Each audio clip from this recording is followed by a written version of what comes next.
Olá, você está entrando na Rinosfera, o podcast da Rino & Partners. Papos estratosféricos sobre marketing, branding, cultura, esporte e todo tipo de assunto que vai tirar você do lugar comum. Acomode-se na cadeira e vamos juntos. Ei pessoal, bom dia, olá para todos. Bom dia, boa tarde, boa noite, né? Depende de onde a gente vai estar nesse fuso horário desse mundo.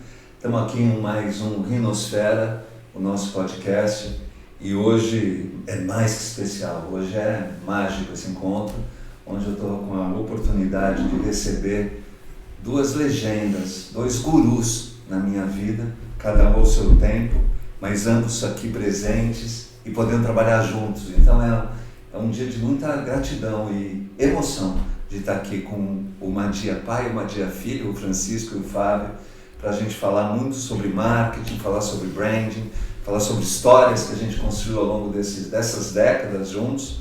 E hoje é o dia que provavelmente eu menos vou falar, porque hoje é dia de aprender com essas duas legendas do marketing, com quem a gente tem muito orgulho de estar junto há muitos e muitos anos. Então é um prazer estar com você, Madia, é um prazer estar com você, Fábio. Que além de tudo somos todos palmeirenses, isso ninguém tira. Talvez o maior dos atributos. 25% da mesa discorda, mas vamos lá. Acho que era bacana assim, por mais que pareça difícil, ainda deve ter alguém que não conhece os Madia, né? Então, apresente-se para, assim como tem 25% da mesa que torce para o Santo André, deve ter uma percentual que ainda não os conhece, né? Quem são e o que vocês têm feito nesses últimos 50, 60 anos? Depende, né? Ali 50 mais, aqui um pouco menos. Há uns 10 anos atrás, quando o TED estava na moda, eu fui participar de um TED. Né? E aí pedi para eu contar um pouquinho da história. E eu tinha que deixar um recado no fim, né? Para as pessoas ficarem pensando. Né? E o recado que eu deixei é perguntando para as pessoas que estavam presentes: você é sem querer ou é de propósito? Né? Então, de alguma maneira, todos nós nascemos sem querer. Né? Tem algumas crianças até que quando brigam com os pais, quando são pequenininhos, param de pedir para nascer, enfim. A gente nasce sem querer. Até que um dia passa uma luz pela tua frente, você encara aquela luz e fala: tem isso aqui e vamos em frente. Né? Então, no fundo, todos nós nascemos sem querer e em algum momento a gente vira de propósito. Tem pessoas que não conseguem virar de propósito e passam a vida inteira meio perdidos. A circunstância que me levou a descobrir o marketing foi o fato de eu ter detestado a profissão que eu tinha escolhido, que eu pretendia fazer, que era ser advogado. E aí, não sabendo o que fazer, um dia minha mãe começou a procurar emprego para mim, recortando anúncios de jornal. Eu topei com a palavra marketing, comprei 2 livros e há 56 anos eu não faço outra coisa na minha vida. Né? E faço com muita dedicação, né, e com muito amor, então eu acabei me aprofundando muito no marketing. Há uns 20 anos atrás, a Toledo Associados fez uma pesquisa para tentar descobrir quem eram as principais autoridades de marketing no Brasil. Circunstancialmente, meu nome apareceu em primeiro lugar. E eu tenho procurado, de alguma maneira, corresponder a essa expectativa que as pessoas tinham em relação à minha pessoa. Eu tenho uma trajetória grande no mercado publicitário, pelas coisas que a gente fez, já pelo Madia Mundo Marketing. Antes eu tive uma carreira como executivo, trabalhei em 7 lugares, em 12 anos diferentes, depois migrei. E no Madia Mundo Marketing, uma empresa de consultoria empresarial sobre a lógica de mercado, totalmente baseada na orientação nas lições do Peter Drucker. A gente já fez mais de 600 trabalhos, mais de 1.200 trabalhos para mais de 500 empresas, para mais de 3.000 marcas. E a gente não para de correr atrás, de tentar entender o que está acontecendo para orientar os nossos clientes. Né? Então, eu diria que nos últimos 7, 8 anos a gente não fez outra coisa que não seja mergulhar profundamente nesse momento único que está acontecendo da história da humanidade e nos prepararmos para pegar os nossos clientes pelas mãos, né, e ajudá-los a fazer a travessia do velho para o novo. Hoje essa é a nossa missão principal. Que é o que você fez com a gente, está fazendo conosco, né? Eu espero que a gente possa seguir isso adiante. Sem dúvida. De onde vem tanta energia, Madia? Eu também gostaria de saber, talvez até incomode o que você toma, assim, tem um negócio, tem vende na farmácia? Eu não tomo absolutamente nada, mas eu me fico muito preocupado com isso, porque de alguma maneira eu já estou me começando a sentir meio fora do contexto, na medida em que as pessoas que regulam comigo em termos de idade muitos dos meus queridos amigos, de ótimos profissionais, de fantásticos empresários, eles definitivamente se aposentaram. Mas você continua falando com a galera, isso que é. Eles largaram mão, então eu fico meio preocupado se eu já eventualmente não estou excedendo, mas eu acho que não, porque eu não conseguiria fazer diferente, né? De novo, nesse caso específico não é de propósito, é sem querer, é da minha natureza ser assim, então não tem jeito. Que lindo, né? Que bonito. E aí, Fábio, como é que é seguir esse caminho? À sua maneira, porque eu acho que isso é muito legal. Você tem um legado do Madia, mas você é o Fábio. Você não é apenas o filho do Francisco. Primeiro até porque acho que somos diferentes. A gente se soma, mas nós somos bem diferentes. Muito parecidos em algumas coisas, mas muito diferentes em relação a outras, né? Eu acho que por um lado é inspirador. Acho que o que tem na verdade de oportunidade aqui é mais do que dar sequência nessa história, né? É reconstruir essa história do meu jeito. E é o que é o legal dessa brincadeira, né? Disso que é tudo que a gente faz junto, né? Que é aproveitar toda a experiência, toda a inteligência, né? Eu falo que meu pai ele é o precursor da Wikipedia, né? A Wikipedia ainda falta algumas coisas entrar porque já tem na cabeça dele. E então é se aproveitar disso, né? E tentar jogar a minha inteligência artificial ali para respirar um pouquinho e somar e transformar em cima disso, né? Eu acho que ele se apaixonou pelo marketing lá atrás, circunstancialmente, quando ele leu 2 livros e ele entendeu que aquilo era a vida dele. Eu cresci com marketing, né? Eu cresci numa casa que antes de falar papai e mamãe se falava marketing, né? Mas o que sempre me apaixonou... Mamá, não era fome, era marketing. Mas o que sempre me apaixonou no marketing, efetivamente, são as pessoas. Porque o marketing são pessoas nas 2 extremidades, né? Que usam, seja das metodologias, seja da visão, seja do conhecimento, para transformar positivamente a vida de pessoas aqui na ponta. Então, como eu sou apaixonado por pessoas, eu acho que ali eu me apaixonei pelo marketing, né? Porque a possibilidade de gerar impacto positivo na vida das pessoas. Quando a gente entra numa empresa para transformar a empresa positivamente, muito mais do que trazer ou retomar uma perspectiva de crescimento, de lucro, de otimismo para a empresa, para os resultados financeiros. A gente está transformando a vida das pessoas que fazem parte dessa empresa, seja o acionista, seja o dono dela, ou sejam todos os executivos que lá trabalham e suas respectivas famílias, né? Então, é para lá que a gente sempre olha, eu olho com muito carinho, né? Que é a possibilidade de gerar um impacto positivo na vida daquelas pessoas e que isso propague positivamente para a sociedade como um todo. Que eu acho que essa é a grande oportunidade, o grande legado do marketing, né? Fazer o marketing é trazer benefícios reais para a sociedade. Como é que você faz isso? Faz isso através, obviamente, de resultados na ponta, que muitos são financeiros. Mas antes tem um ser humano que está ali sendo impactado por isso. Que bom olhar, né? E eu acho que a gente tem ouvido muito dessa nova visão do marketing, né, da nossa geração aqui, sobre a questão da verdade, né? Cada vez mais aquilo que a gente via antes como um marketing meio caricaturado ou uma coisa meio artificial, isso está deixando de existir. E como é que uma marca hoje faz, usando uma das palavras que você colocou aí, né? A gente fala muito em propósito, né? Que é o que está por trás dessas pessoas e dessas marcas. Mas como é que uma marca, depois de anos acreditando que tinha ali firme seu propósito, acorda para um mundo que está cada vez mais diferente do que era o ontem, né? Uma marca que achava que, puxa, a locação de vídeos, a Blockbuster será uma marca e aquilo dura poucos meses, poucos anos. Como é que as marcas podem fazer para manter os seus propósitos reais, acesos, mas ao mesmo tempo viver nesse mundo de competição que a gente vê cada vez maior e que não para de mudar?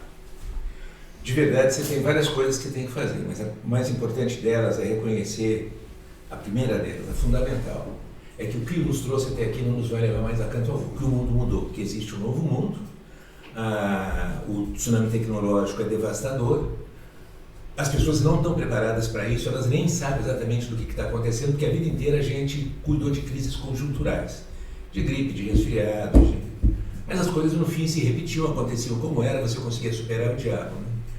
Nós estamos vivendo uma crise onde a base foi embora, acabou a base. Nós temos que construir uma nova base, temos que olhar de uma forma diferente para o futuro. Né? Peter Drucker, que é a minha grande referência, ele há 50 anos atrás ele ensinou como é que se faz isso, já antevendo o mundo que a gente viveria, que a gente está vivendo hoje. Né? A gente passou a vida inteira fazendo planejamento, refletindo como espelho. Então a gente olhava para trás, analisava o presente e projetava para o futuro, a gente espelhava tudo, refletia. E um dia ele falou, olha, daqui para frente, com o que vai acontecer no mundo, né? No livro, uma era de descontinuidades, refletir como espelho não é mais suficiente, muito pelo contrário, é perigoso. Você tem que refratar como prisma. Então você tem que bater o olho no que está acontecendo e enxergar em todas as direções e voltar a tua vista para o futuro. Você não constrói mais o futuro baseado no passado. Perdeu a razão de ser. Do passado, o que você traz, tudo aquilo que você aprendeu, que é o teu capital de conhecimento. A gente está entrando na sociedade de conhecimento agora. Mas para você olhar para o futuro, você tem que olhar com os olhos absolutamente descomprometidos de qualquer causa, emoção e coisas desse tipo. Especificamente em relação à empresa, a essência você vai preservar a essência da empresa, não é? E muito mais do que ter propósitos, a empresa tem uma missão, né? Um dia um maluco chamado empresário tem uma crise de loucura e resolve empreender, né? E aí ele faz um manifesto, o que eu pretendo fazer, blá, blá, blá, blá. E nesse momento ele define a missão da empresa. E a partir do momento que a empresa começa a ganhar vida, ela vai caminhando, cada uma das áreas, cada uma das unidades, vai determinando um determinado propósito, cada uma das pessoas que trabalham na empresa vai elegendo o seu propósito, e a soma desses propósitos todos tem que, no total, corresponder à expectativa inserida ou enunciada nessa missão. Então, como é que você faz para fazer com que tudo aquilo que de alguma maneira te trouxe até aqui, ou que você está pensando agora, corresponde a esse mundo que está nascendo, que você não tem a mais pálida ideia de como ele vai ser, né? Primeira coisa é você, o tempo todo, estar olhando para frente, né? E entendendo que você, daqui para frente, vai ter que ter uma atitude totalmente nova e diferente. E que você não vai conseguir, replicando o passado, chegar a qualquer lugar, né? O que exemplifica melhor isso que está acontecendo, né? O que aconteceu com todos os setores da economia, com todos sem exceção, né?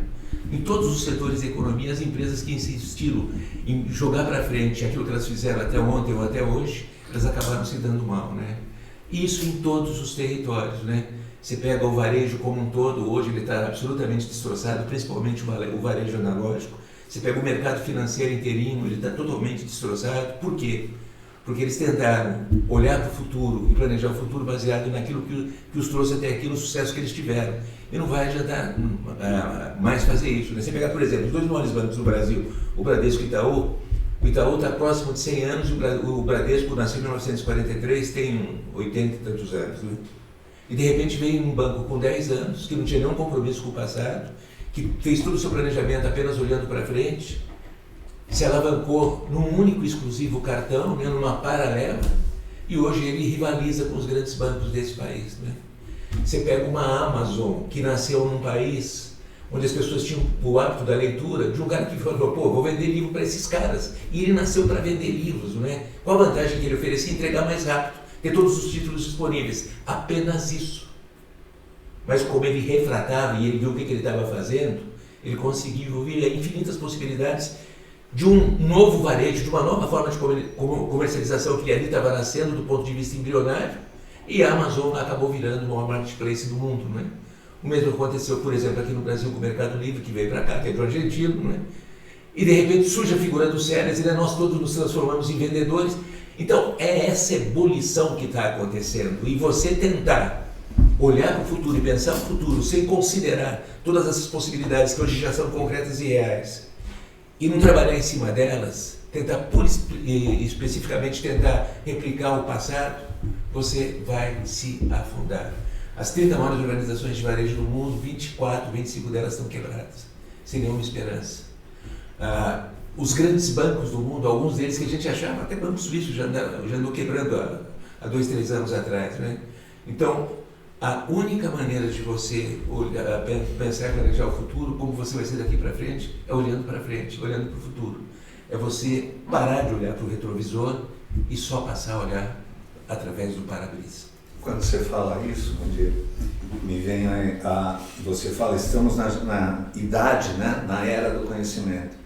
E aí você vai lá em Stanford, né? Onde você imagina um monte de engenheiros técnicos de TI plugados nos seus computadores querendo descobrir o futuro, e você vê que a outra profissão tão valorizada quanto a do TI são a dos filósofos. Os filósofos hoje, lá na Califórnia, lá no Vale do Silício, eles estão sendo tão valorizados quanto os técnicos de TI, justamente porque eu acho que eles sabem fazer as perguntas, não é isso? Exatamente, é por isso. Então, uma outra coisa interessante nisso que você está falando, não é? Esse momento que a gente está vivendo agora no mundo, de alguma maneira aconteceu há 500 anos atrás. Talvez o que definiu esse acontecimento há 500 anos atrás, do ponto de vista de impacto, tenha sido infinitamente mais forte do que é hoje o microchip, né? Eu estou falando aqui da invenção da prensa pelo Gutenberg e estou falando aqui do microchip da Intel de 1971. Né? São esses dois momentos que mudam a característica do mundo. A maquininha do Gutenberg, o impacto dela era infinitamente maior, porque as únicas formas de comunicação que você tinha naquele momento eram as comunicações presenciais, né? Você ia falar com o cara pessoalmente, você não conseguia falar com ele. Eventualmente você mandava um pombo correio, eventualmente você pegava uma carruagem, mas era isso ou era isso, né? Especificamente, 500 anos depois, a Intel cria o microchip 4001, começa a revolução tecnológica, o tsunami tecnológico, né? A diferença das duas coisas é fundamentalmente uma questão de tempo, de velocidade, né? Aqui a velocidade é praticamente infinita, não termina nunca.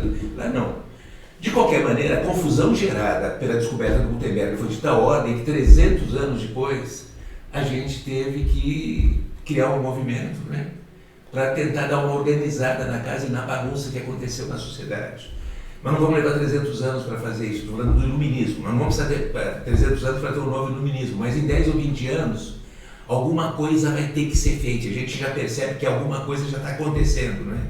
Você começa a ver que as big techs nesse momento estão sendo mais questionadas, estão sendo mais pressionadas, elas vão ter que prestar mais contas, porque durante 20 anos o mundo ficou embasbacado, perplexo, diante do que estava acontecendo e não teve reação nenhuma, né? Elas foram invadindo e foram tomando conta. E foram usando os nossos dados e chegaram à dimensão que elas chegaram. Né? Tomando conta das nossas vidas. Das nossas vidas. Só que agora chegou a hora de dar uma depurada nisso, de dar uma arrumada nisso, elas têm consciência disso. E elas estão se preparando, estão preparadas para esse momento. Então, aquilo que levou 300 anos para acontecer, a gente já está vendo começar a acontecer agora numa espécie de novo iluminismo. Então, a comparação, as referências que a gente faz são essas. Mas, indiscutivelmente, talvez a coisa que melhor traduza o desafio que o mundo enfrenta hoje é a coroa da cara, não é? Que é chamada Timeless Society. Né? A gente está numa sociedade onde a moeda tempo é infinitamente mais importante do que a moeda dinheiro. Não é? Você pode ter o dinheiro que você tiver, mas se não couber dentro da moeda tempo, você não vai fazer nada. Não é? E isso, de alguma maneira, muda completamente a característica de todos os negócios. Os negócios têm que se planejar e pensar e olhar para o futuro daqui para frente, olhando cada vez mais na competitividade que eles têm em termos da moeda tempo e não necessariamente da moeda dinheiro. Né? E é por aí que começa você se repensar e se replanejar olhando em relação ao futuro. Fábio, isso que eu ia te perguntar, e como é que a gente leva isso, né? Porque assim, um profissional que está fazendo a gestão de uma marca hoje, que cá entre nós, né? Olhando para esse modelo anterior, era um modelo linear, mais ou menos fácil de ser construído, né? A hora que a gente ouve isso, você fala assim, poxa, mas e aí, né? O futuro, primeiro começa que ele não é um, né? Eles são vários. Como é que um cara que hoje, ou uma equipe hoje responsável pelo gerenciamento de marketing aí, de uma marca, olha para esse cenário e começa a colocar isso na prática, né? Como é que ela começa a materializar esse novo pensamento, sabendo que a gente tem dentro dessas empresas, inclusive, um conflito de gerações. A gente tem gente que passou a vida toda trabalhando nesse modelo mais linear e gente que está chegando agora que nunca nem passou por isso, já nasceu no pós-tsunami tecnológico, vamos dizer assim. Acho que tem uma primeira coisa que o propósito é muito bonito, desde que ele caiba num produto ou serviço e que alguém, de alguma forma, ache isso legal e resolva pagar por isso. Senão, ele é só um propósito. Empresas dependem, obviamente, dessa base, né? Empresas só existem se ela for capaz de gerar um produto ou um serviço que alguém queira pagar por ele. Somado a isso, a gente tem um outro desafio, que acho que nunca mais vai voltar a ter no mundo, porque quando a gente olha para a curva de crescimento populacional do mundo, a gente deve em 2100 bater mais ou menos 10 bilhões de pessoas. E nos 300 anos seguintes, desaparecem 7 bilhões de pessoas no mundo. Essa é a curva que a gente tem, né? A gente vai fazer isso e vai tombar. Isso faz com que a gente esteja vivendo um fenômeno nesse momento no mercado que chama-se hipercompetição. A gente veio do mundo, principalmente as gerações anteriores, onde era um mundo em crescimento. A gente veio de um mundo que tinha pouca concorrência e aí abre-se a concorrência de uma forma sadia e a gente cria um cenário de oportunidade, de prosperidade, de crescimento, só que gradativamente essa competição, essa concorrência vai aumentando, vai aumentando, vai aumentando. Então hoje o que cada um de nós faz, no mínimo, mais umas 10 mil empresas fazem, no mínimo. E aí, como é que você se diferencia num cenário desse, né? Mas eu voto em você, as pessoas. Exatamente. O encontro das pessoas que valem a pena. É isso que a tecnologia, isso que a inteligência artificial, isso que o metaverso não vão ser capazes de suprimir, que é a relação humana, né? Porque como a gente falou, como eu falei lá atrás, né? Uma pessoa numa ponta, outra pessoa na outra ponta. E no final do dia o que vale além da competência, da qualidade, da entrega, dos valores, são as relações que a gente é capaz de construir e aí sim, alinhando os nossos propósitos com os propósitos do nosso negócio e você tem que estar alinhado com o propósito daquela pessoa que você quer sensibilizar. Aí você começa a amarrar essas coisas todas. Por quê? Porque eu falo que sempre a tecnologia ela sempre vai ser meio. A tecnologia não é fim. Ela transforma a relação das pessoas com produtos e serviços, ela gera oportunidades e desafios, ela leva ao céu e ao inferno negócios, mas de novo, não é a tecnologia, é como a gente reage às tecnologias que vão surgindo. Então o desafio hoje é acordar todo dia ciente, não só enquanto humanos, mas enquanto empresários, empresas e participantes desse ecossistema, que ele está morrendo. Por mais próspero que ele esteja, ele está morrendo. Todo dia ele está morrendo. Por quê? Porque tem uma nova tecnologia que a gente não conhece, que a gente não domina, que seguramente vai trazer impactos aonde? No consumidor, no mercado. Então é isso que a gente tem, que é o grande desafio de uma empresa hoje. Como é que você olha para isso num cenário de hipercompetição, tendo que lidar com esse ecossistema todo, sua empresa, as pessoas que nela estão, olhando para os seus concorrentes, analisando os impactos, e realmente é muito desafiador. Então esse trabalho de estar sempre olhando para o futuro, que é o grande desafio dos negócios hoje e cada vez mais. Quando a gente fala dessa salvação do mundo por meio das pessoas, eu acho que é isso mesmo, né? Eu fico muito emocionado com o que aconteceu há alguns dias, onde eu não estava presente, mas eu vi, me acompanhei, me emocionei, que foi o teu encontro com o Boni no lançamento do livro dele. Como é que é essa? Da onde saiu aquele encontro? E que lindo, né? Porque você vê lá um gigante como o Boni, e você lá fazendo entregando a ele muito mais do que só uma presença, uma participação. Conta pra gente o que foi ali, porque foi mágico, né? Foi verdade. O Boni é um pouquinho mais velho que eu, mas a gente sempre esteve muito próximo, embora à distância, não é? Ele acompanhava muitas coisas que eu ia fazendo, eu acompanhava tudo que ele fez, como todos os brasileiros acompanharam, né? Ele reeditou esse país, né? Ele não mudou nenhuma das peças, nenhum dos personagens, nem nada, mas ele reformatou tudo isso e criou um novo Brasil, né? Pena que a gente não conseguiu fazer isso nas outras coisas, na economia, enfim. Mas ele tem um trabalho que é fantástico, né? E tem dois momentos na minha vida que são muito importantes, que nós trabalhamos juntos, né? A primeira vez foi quando um dia eu fui implantar o marketing do Itaú, né? Foi o primeiro banco que teve o marketing no Brasil, estou falando de 1970. Um dia eu recebo um telefonema, eu trabalhava numa financeira, era o Olavo Setúbal, e ele fala: Madia, aqui quem fala é o Olavo Setúbal, você não me conhece? Eu falei: não, eu te conheço. Você tem um banco, você tem 300 agências, Itaú América Federal de Crédito. estou comendo o trabalho que você está fazendo nessa financeira, estou fascinado com o trabalho, e eu acredito que se tem um marketing eu vou conseguir ser o maior banco desse país, eu preciso que você venha para cá. Aí a gente foi lá, conversou, e tudo. Quando eu cheguei lá, ele falou assim, Maria, você tem 4 meses para fazer uma evolução nesse banco. Você precisa fazer um planejamento, o que você precisa? Eu preciso conhecer o banco, preciso andar, conhecer as pessoas.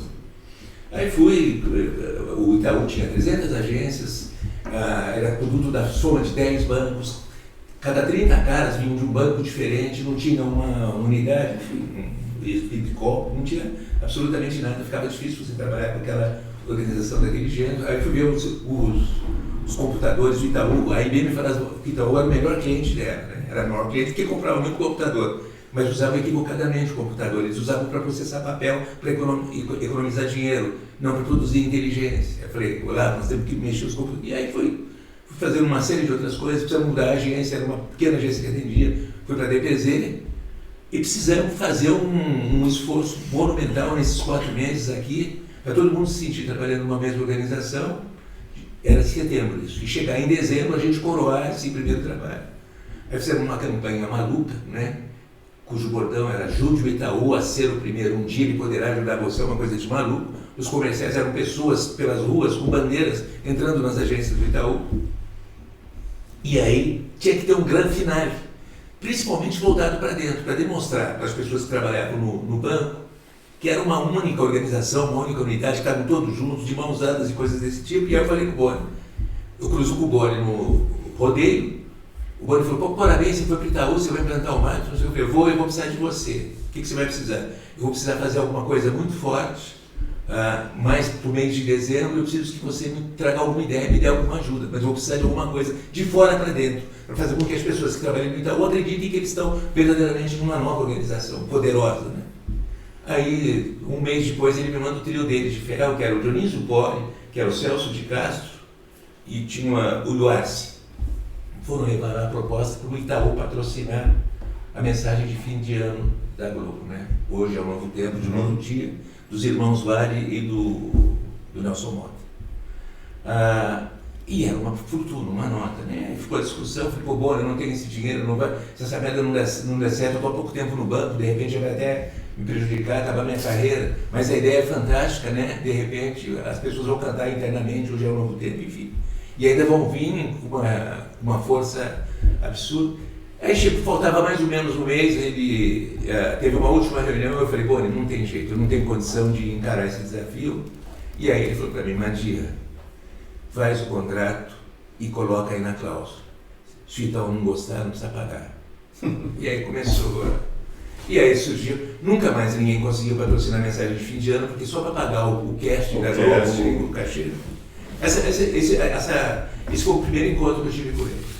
Segundo encontro, 10 anos depois, em 1980, um dia toco o telefone, era o Fabrício Fazano. Falou, Madia, acabei de voltar da zona cerealista, tive uma reunião com o seu Joãozinho Veríssimo, ele está desesperado. Ele fez um shopping, ele queria fazer uma loja de departamento, ele era fã do Harrods, ele queria trazer o Harrods para o Brasil, um terreno espetacular. Fez um shopping, ele fez uma loja de departamento, mas todo final de semana ele ia ver como estava na construção, ele ia mudando, e ele mudando. Ele foi, puxa aqui, puxa ali, e virou uma coisa muito grande, ele quer fazer daquilo, ele queria fazer daquilo um shopping, fez e lançou, só que o shopping era absolutamente caótico.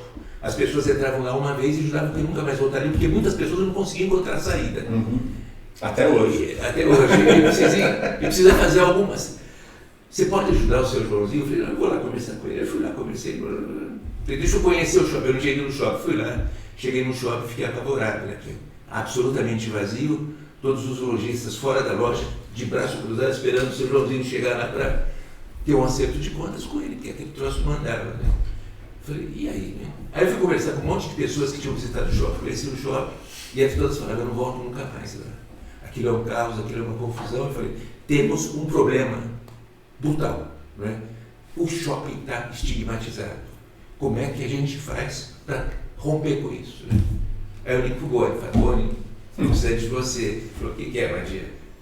Preciso gravar uma novela dentro do shopping, uma novela inteirinha, porque é a única maneira que eu consigo fazer as pessoas perderem o medo do Eldorado. De todas as noites entrarem no Eldorado naturalmente. Ele falou, Madia, isso não existe, eu não vou fazer uma novela no shopping.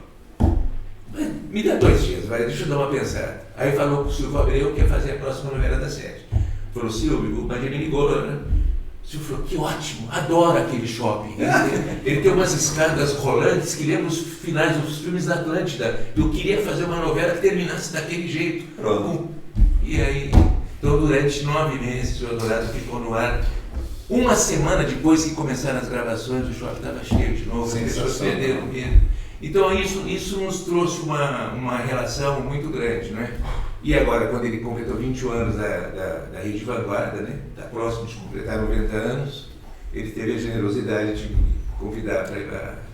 Legal. Então foi isso aí. Madia, hoje a gente falando aí da Madia Mundo Marketing, vocês têm então como principal, acho que serviço para as empresas é exatamente essa aterrissagem nesse novo mundo, né? Como é que funciona essa consultoria, esse trabalho de mentoria também que vocês fazem para uma empresa que acorda um dia, como a gente, de certa maneira, em algum momento acordou e fala assim, puxa vida, o mundo realmente mudou demais e a gente precisa se olhar um pouco para ver se aquilo que a gente está, né, como o Fábio colocou, aquilo que a gente está oferecendo para outras empresas ainda faz sentido para elas, né? Como que funciona esse trabalho que vocês fazem com as empresas hoje? Não, pode falar, depois eu Tá bom. aqui. Há uns 10, 12 anos atrás estava bastante claro que aquele mundo que a gente nasceu tinha terminado, né? Que a Gertrude Stein definiu, né? Não existe lá mais ali, aquilo tinha acabado. Como consultores, nós tínhamos por obrigação preparar os nossos clientes para o mundo que estava nascendo. Né? Até do ponto de vista de negócio para a Madia não foi uma coisa muito boa, porque de alguma maneira a gente teve que descontinuar uma série de coisas que a gente vinha fazendo e se preparar para orientar os nossos clientes para esse mundo que está nascendo, né? E ainda se defrontar, tendo do lado de lá toda uma geração nova que estava chegando nas empresas, absolutamente desconfiada, angustiada, que a geração dele, com toda razão, ela tem que estar angustiada, porque ela está no meio dessa encrenca toda, né? Então a gente começou a se preparar, eu tive que mudar a minha rotina, a gente foi mudando a nossa metodologia e a gente se preparou hoje, a gente está absolutamente preparado para ajudar as empresas a encararem esses desafios que elas têm todas, sem exceção, em menores proporções. Eu mudei a minha vida, né? Eu fui atrás do segredo de como a gente faz para que as pessoas, as empresas façam o que o Drucker mandou fazer, parar de refletir e começar a refratar. E eu descobri que isso é possível. É como você fazer ginástica, é um exercício. Você tem que mudar o teu mindset. E para você mudar o teu mindset, você tem que todos os dias ser abastecido de uma informação que te leve a essa mudança. E hoje, talvez a minha missão mais importante seja essa. De todo dia me organizar, me preparar, de produzir conteúdo que faça com que as pessoas vão mudando a forma de pensar delas. Se não mudar a forma de pensar, se não mudar o mindset, não vai acontecer nada. Né? Então, talvez hoje este seja o nosso melhor serviço do ponto de vista de consultoria. Eu não conheço nenhuma outra empresa, eu vou falar no Brasil porque eu não fiquei pesquisando no mundo, mas nem sei se tem no mundo que tenha tido essa preocupação e tenha se desenvolvido para isso. Né? Isso fez com que eu, Madia, assumisse essa função, que eu mudasse a minha rotina. Meu dia começa às 4 da manhã, até às 6 da manhã eu tenho que ter produzido 3 vídeos que eventualmente levam nessa direção, enviar para os nossos clientes de tal forma que, gradativamente, eles comecem a refratar e parem de refletir. Né? Para poder fazer o planejamento daqui para frente e simultaneamente tem um outro compromisso que é o mentoring. Não é? Você cria essa alimentação, você cria essa expectativa, você começa a mudar a cabeça, mas você tem que ficar alimentando permanentemente isso. De alguma maneira, isso já fazia parte do DNA da Madia antiga, da Madia com a qual a gente começou. A gente permanentemente informava e mantínhamos os nossos clientes absolutamente atualizados. Depois nós criamos a nossa escola. Se você conversar com qualquer aluno que estudou com a gente, ele vai dizer, não tem um dia que eu não recebo alguma coisa, alguma informação, algum tipo. Então é long life mentoring, né? Que é fundamentalmente a nossa proposta. Então, foi para isso que a gente preparou, é isso que a gente está fazendo exatamente nesse momento, né? Através do Madia Mundo Marketing. De alguma maneira esse espírito, essa preocupação está presente num projeto que o Fábio pilota, que é a Academia Brasileira de Marketing, e está muito presente na Madia Marketing School, que hibernou durante 5 anos, e está voltando agora exatamente para atender essa demanda que as pessoas todas estão sentindo, sejam empresários, sejam profissionais, sejam estudantes. para contemplar, inclusive, essa mudança que acaba de acontecer no Brasil, que é o novo ensino médio, né? De tal forma que os adolescentes não necessariamente saiam das escolas, terminem o que a gente chamava classicamente já do ensino médio, temendo que não vão encontrar emprego, porque eles não vão encontrar, eles vão sair da escola sabendo empreender. Então, fundamentalmente, a missão a que a gente se reservou nesse momento do Madia Mundo Mágico como um todo, através da academia, através da Madia Marketing School, através do Madia Mundo Marketing é essa, né? Como é que a gente faz para ajudar todos a fazer a travessia naquilo que a gente chama de TCT, The Crossing Time, que é o tempo que a gente está vivendo agora. Eu sou testemunha desse fruto, desse ensinamento constante. Todos os dias chega um bom ensinamento do Madia pra gente. E isso é muito legal, porque muda o chip mesmo. Eu sou um profissional completamente diferente depois do que eu passei pelo processo de vocês. Muitas vezes dolorido, mas necessário. Eu acho que de alguma forma o que a gente faz há anos e segue fazendo agora, e não é por causa do avanço da tecnologia que isso vem a mudar, né? Eu acho que o ser humano de alguma forma tem o hábito de transformar coisas a partir das tecnologias que vão surgindo, né? Então o marketing hoje virou marketing digital. Na verdade, o marketing continua sendo marketing, o branding continua sendo branding, que é a essência do trabalho que a gente faz, que é pegar negócios que existam e que seguramente ou não estão crescendo como poderiam, ou estão em momento de dor, ou marcas e empresas que não existem ainda, que estão indo ao mercado e querem fazer isso da forma mais assertiva possível.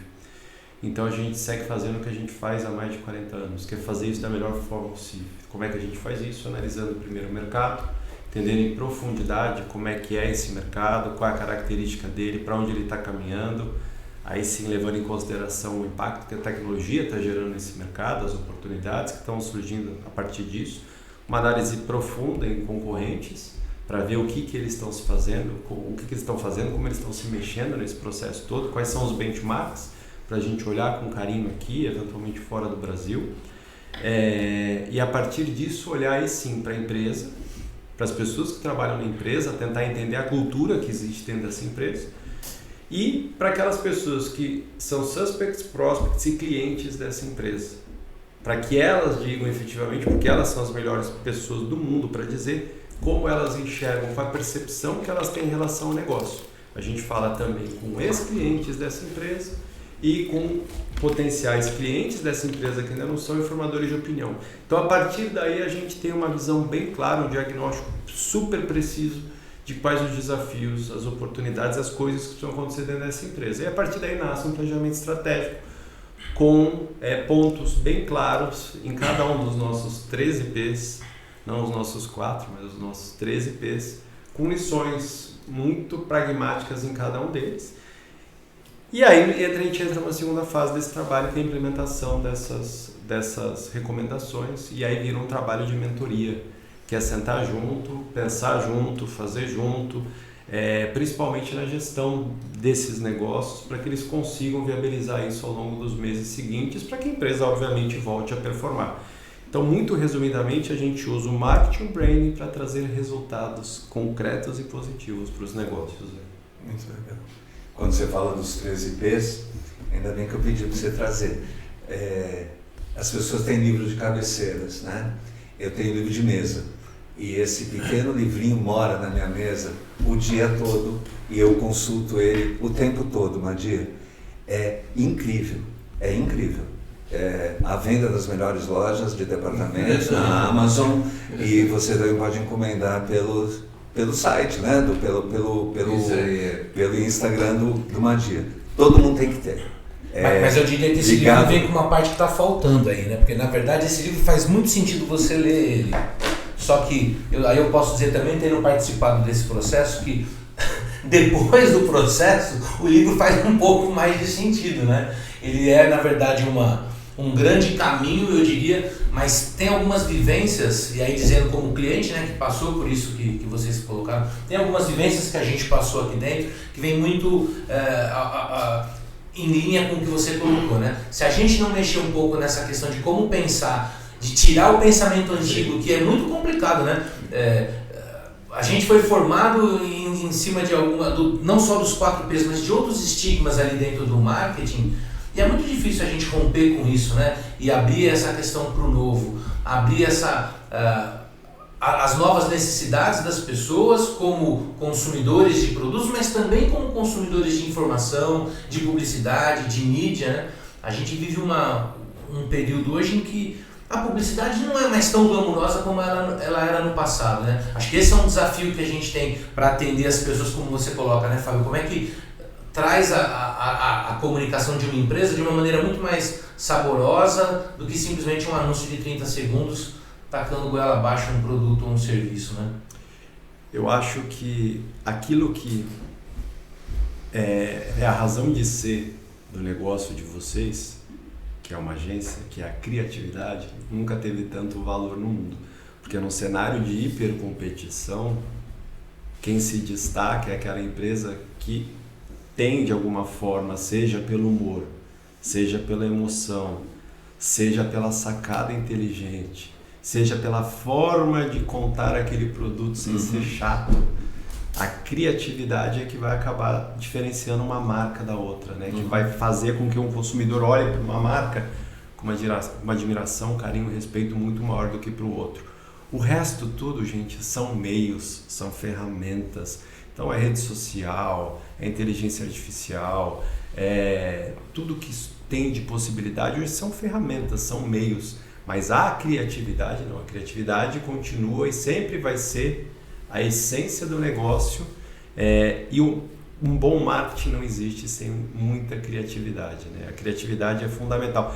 Eu falo que a criatividade é um benefício de um percentual pequeno de seres humanos que tem a capacidade não apenas eventualmente de refratar, mas de olhar para coisas recorrentes do dia a dia de uma forma totalmente diferente do que a maior parte das pessoas enxerga. Então é aquela pessoa que numa reunião, que está todo mundo ali olhando e entrando cada vez mais fundo naquele produto, naquela questão, naquele problema específico, que está olhando de um aspecto mais amplo e fala aquela coisa mais óbvia, né? Isso é a sacada, isso é a criatividade. Então, assim, se é o que construiu o negócio de vocês e que fomentou ao longo desses anos, muito embora o mercado da publicidade sempre tenha tido dificuldade, inclusive, de entender que esse era o negócio dela, e encontrou ao longo desses anos todas formas correlatas de ganhar dinheiro fazendo isso, que não pela criatividade em si, mas eu acho que esse é o grande momento, onde marketing e branding se somam à criatividade, porque você não vai mudar a empresa, você não vai prosperar se não tiver muita criatividade. Então, eu acho que esse é o grande desafio hoje do mercado em geral, que é back to the basics, né? É voltar ao básico, porque a gente fala muito hoje, por exemplo, de branded content. Cara, o que era publicidade? É isso, quando você esperava passar um comercial de 30 segundos porque você queria ver aquilo. Você esperava, era o momento. Então, assim, isso é branded content na veia, né? E eu acho que esse é o grande desafio hoje do mercado como um todo. É como é que você resgata essa criatividade que eventualmente ficou adormecida. Pessoal, para a gente já ir encaminhando aqui, a primeira coisa, né, que eu queria que vocês dividissem com as pessoas é quais são os canais aí, não só para contatar, mas para ler os artigos do Madia, onde é que estão sendo publicados atualmente, quais são os canais da Madia Mundo Marketing, enfim, deixe esse contato aí para o pessoal que ficou interessado em ler mais, em ouvir mais esse papo.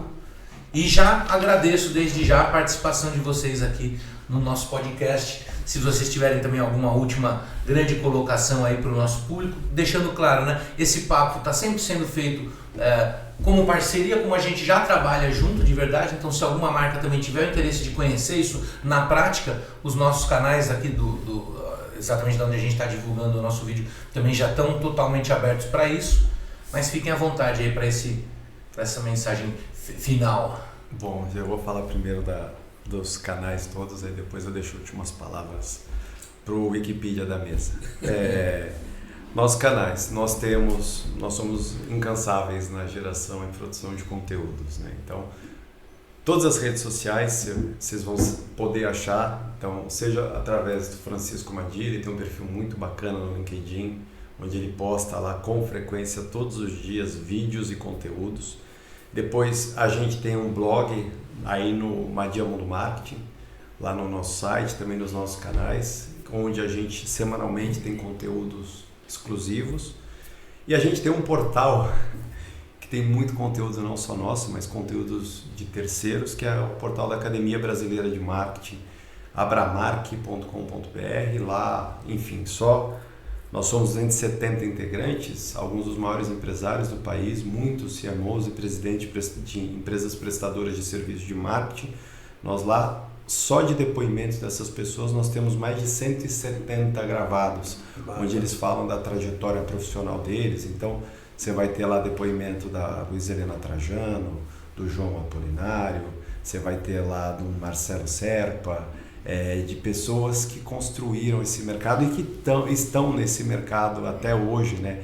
A gente tem um mix lá de pessoas, de idades, de conhecimentos, eu acho isso incrível. E semanalmente a gente ainda traz entrevistas de grandes mentes brilhantes aí que a gente tem nesse mercado. Semana passada mesmo eu gravei com o Arthur, que é o vice-presidente de marketing da Schneider Electric. Gravei com a Luciana Persoli, que é a diretora de marketing da DTK, que faz Prudence camisinhas, preservativos.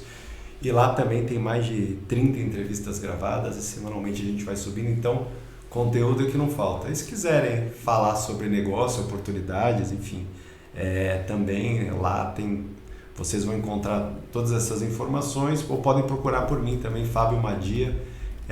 Estou no Instagram, estou no LinkedIn e vou ter o maior prazer em falar com vocês. E agora eu passo aqui para o meu pai. De alguma maneira, tudo que a gente aprendeu e construiu no correr dos meus, 56 anos de marketing, o Fábio, quantos anos de marketing você já tem, Fabião? 30 anos de marketing. Tudo que a gente construiu, de alguma maneira, está num livro que a gente escreveu. Ele não foi publicado ainda, provavelmente ele vai ter uma versão digital, talvez ele venha ter uma versão impressa, que traduz muito o que a gente acredita, o que a gente é, não é? O título do livro é Marketing e Branding, o sentido da vida de empresas, produtos e pessoas. E o Position Statement do Vinícius de Moraes. Para isso fomos feitos, para lembrar e ser lembrados, né? Eu acredito nisso, que a gente está nessa passagem, a gente está por aqui, para que o dia que a gente for embora, a gente deixe uma marca de excepcional qualidade, né? E esse é um tremendo desafio, né? Para você construir uma marca, você precisa de marketing, né? Você tem que fazer planejamento, você tem que se posicionar, você tem que fazer todo o processo de comunicação. Algumas pessoas falam, eu não quero fazer nada disso, eu não quero ser uma marca. Não é uma questão de eu quero ou não quero, você é. Pelo fato de você existir, você abre o olho, você abre a boca, você mexe o braço, você começa a emitir sinais e códigos de comunicação e as pessoas prestam atenção, vão registrando, e sem que você queira, você vai se construindo num formato de marca dentro da cabeça e eventualmente dentro do coração dessas pessoas. Então, a melhor coisa que você tem que fazer é fazer isso de uma forma organizada, e isso se chama marketing. Marketing é a estrada, marketing é um caminho, né? Que você vai percorrendo, vai emitindo sinais e códigos de comunicação, vai impactando as pessoas e elas começam a olhar para você, prefiro que elas sorriam para você com simpatia, né? Qual é o grande desafio, né? Que a marca é sua, né? Você é o dono da marca, mas ela não mora dentro de você, ela mora na cabeça e no coração das pessoas que te admiram, portanto ela é viva e você não pode se descuidar um único momento. Você precisa evitar de ter escorregões, de cair em tentações, de falar alguma bobagem, de provocar alguma coisa que gere dentro dela que se chama de dissonância cognitiva, né? Porque ela olhava para você de uma maneira e via em você aqueles valores todos e de repente, por alguma razão. E essa é a história das nossas vidas, né? Na minha leitura, como apaixonado pelo marketing, nem discípulo do Peter Drucker, né? Para isso que a gente foi feito, para lembrar e ser lembrado.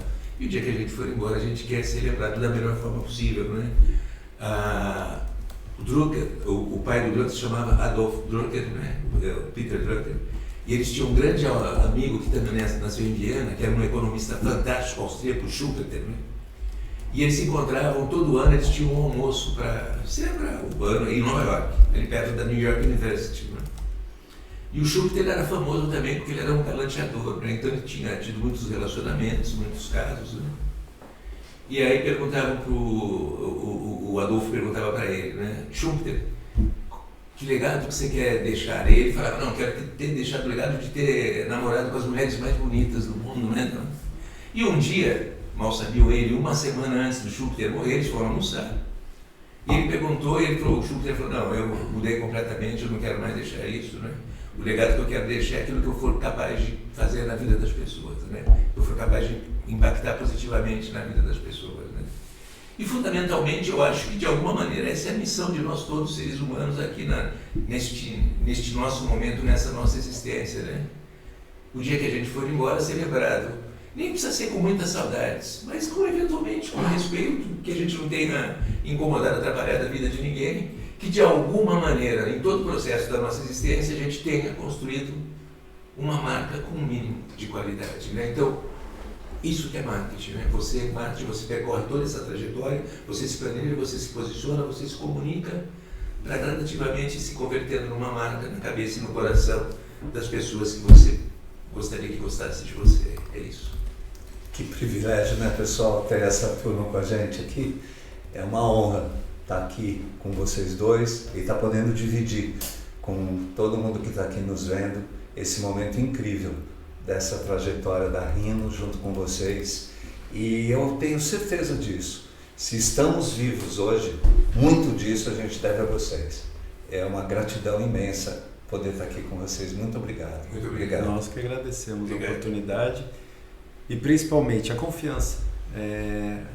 Não é todo mundo que está preparado para que dois, por mais que não sejam estranhos, mas estranhos entrar na sua casa, mexer nas suas coisas, falar coisas que eventualmente vocês não queiram ouvir e acreditar nessas coisas que foram ditas, que é o que vocês têm feito e provocado a mudança, né? Então, eu acho que a gente é apenas uma parte desse processo, mas vocês dois aqui, em nome dessa agência toda, é que estão fazendo esse processo.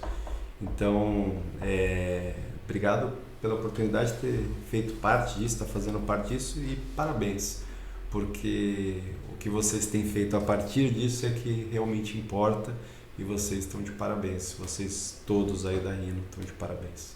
Vamos junto. Obrigado. Obrigado. Valeu.